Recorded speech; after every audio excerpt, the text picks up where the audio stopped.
After facing backlash regarding their new policy change at Patreon, the company has announced today that they will no longer be rolling out these changes. This was, of course, after the platform itself faced almost unanimous criticism from both creators and patrons alike. From CEO Jack Conte, "I've spent hours and hours on the phone with creators, and so has the Patreon team. Your feedback has been crystal clear. The new payment system disproportionately impacted $1 to $2 patrons. We have to build a better system for them. Aggregation is highly valued, and we underestimated that. Fundamentally, creators should own the business decisions with their fans, not Patreon.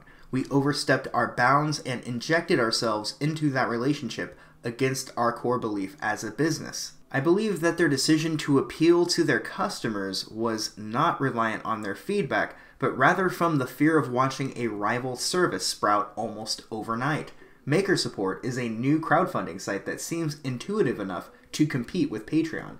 Having seen a genuine free speech platform rise, people are already moving over to MakerSupport. Let's address a few points that they brought up in their blog post. The new payment system disproportionately impacted $1 to $2 patrons. We have to build a better system for them. I don't find it very likely that someone would overlook a detail like this and how new fees would target smaller donations. However, I do want to give them the benefit of the doubt. That last part, we will have to build a better system for them, makes me worry that they might create an inferior donating experience for those who donate less. As somebody who has a Patreon, I am just happy to get anything that I get, and a $1 donation is just as good as a $10 donation, albeit valued less. I appreciate the donors the same regardless. The way this sounds to me, they will be coming back later on with another idea, rather than leaving well enough alone. Aggregation is highly valued, and we underestimated that. Fundamentally, creators should own the business decisions with their fans, not Patreon. We overstepped our bounds and injected ourselves into that relationship against our core belief as a business.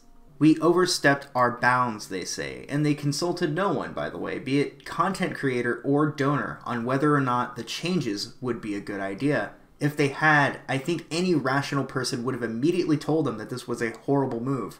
The new policy discouraged small donations, which add up quickly.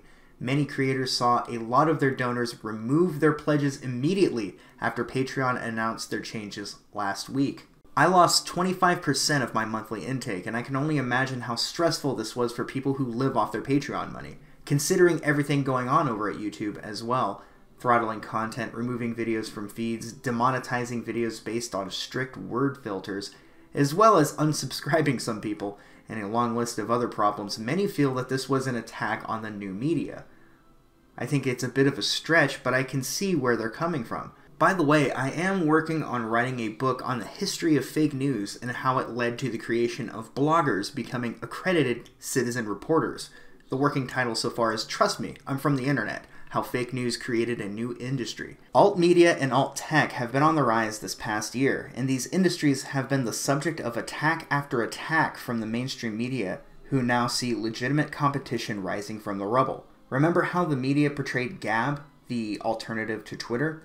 This is how they will defame anybody who becomes a legitimate potential rival. This is why we all need to diversify where we put videos and where we crowdsource for those videos. You never know when one of these sites might go down, like VidMe, or when a company might deplatform you because of an outlandish interpretation of your beliefs, like Patreon did to Lauren Southern.